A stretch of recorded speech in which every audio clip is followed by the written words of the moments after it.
ஸ்ரீ மகாகுரப்யோ நமஹ. ஹரிஹ ஓம். சதாசிவசமாரம்பாம் சங்கராச்சார்யமத்யமாம் அஸ்மதாச்சார்யபர்யந்தாம் வந்தே குரு பரம்பராம். ஜெம் டிவியின் நண்பர்களுக்கு எனது வணக்கங்கள். இன்றைய நாள் அனைவருக்கும் இனிய நாளாக அமைய எல்லாம் வல்ல இறைவனை வேண்டி இன்றைய எம்மதமும் நம்மதமே நிகழ்ச்சிக்கு செல்வோம். இன்னைக்கு நம்ம ஸ்ரீமத் பகவத்கீதையிலேருந்து ஒரு ஸ்லோகத்தை விரிவான விளக்கத்துடன் பார்ப்போம். அசம்யதாத்மனா யோகோ துஷ்பிராப இதி மே மதி வஷ்யாத்மனா து யததா சக்யோ வாப்தும் உபாயதஹ. இந்த ஸ்லோகம் ஸ்ரீமத் பகவத்கீதையின் 6வது அத்தியாயமான தியான யோகத்தின் 36வது ஸ்லோகம். இந்த ஸ்லோகத்தில் நம்ம கிருஷ்ணர் அர்ஜுனனை பார்த்து சொல்றார். இந்த ஒரு ஸ்லோகத்தை சொல்வதற்கு முன்பு அர்ஜுனர் கேட்ட கேள்வியை நம்ம ஞாபகத்தில் வைத்திருக்கணும். இந்த விஷயங்கள் எல்லாத்தையுமே புரிந்து கொண்ட அர்ஜுனர் இந்த தியான யோகத்திற்கு ஒரு அடிக்கல்லாக, இதற்கு பேசிக்கான ஒரு விஷயமாக இருப்பது மனதை அமைதிப்படுத்துவது, மனதை அமைதியாக வச்சிருப்பது என்று உணர்ந்தார் நம்ம அர்ஜுனர்.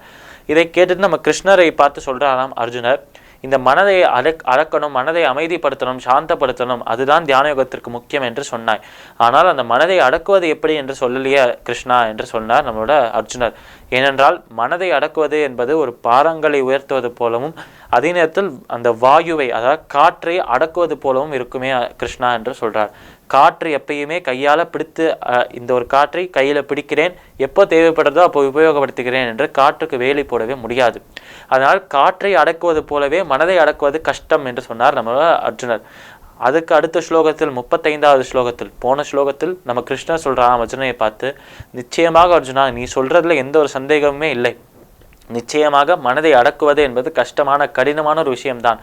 இப்படி கடினமான விஷயமாக இருக்கும் மனதை அடக்குவது என்பது எப்போ சுலபமாக மாறும், மனதை எப்போ அடக்க முடியும் என்றால் அபியாசேனத்து கௌந்தேய வைராகியனுச்ச கிருக்கியதே.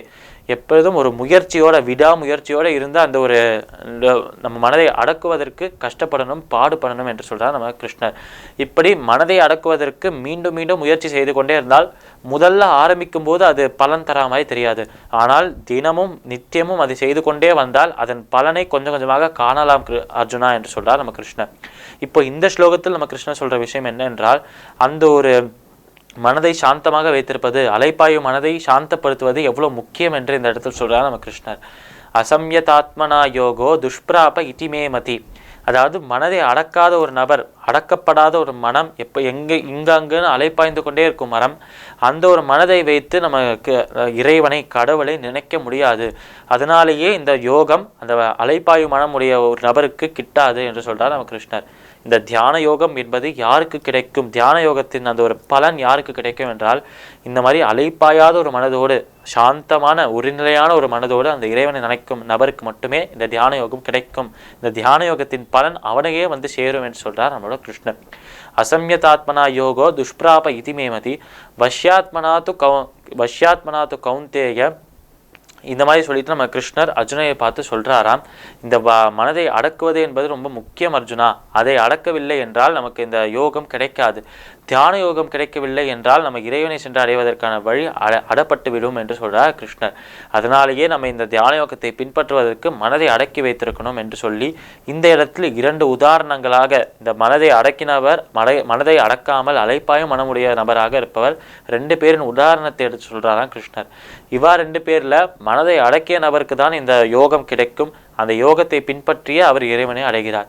மனதை அடக்காத நபர் முதலில் மனதை அடக்குவதற்கு கற்றுக்கொண்டு அந்த சாந்தமான ஒரு மனதை உடையவராக மாறி அதற்கப்புறம் இந்த தியான யோகத்தை பின்பற்றி இறைவனை சென்று அடையலாம் என்று அழகாக சொல்றார் நம்ம கிருஷ்ணர்.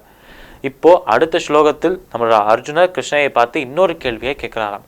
அப்படி அர்ஜுனர் என்ன கேள்வியை கேட்கிறார் என்பதை அடுத்த ஸ்லோகத்திலிருந்து பார்ப்போம். இந்த ஸ்லோகம் ஸ்ரீமத் பகவத்கீதையின் 6வது அத்தியாயமான தியான யோகத்தின் 36வது ஸ்லோகம். மீண்டும் நாளை சந்திப்போம். நன்றி, வணக்கம்.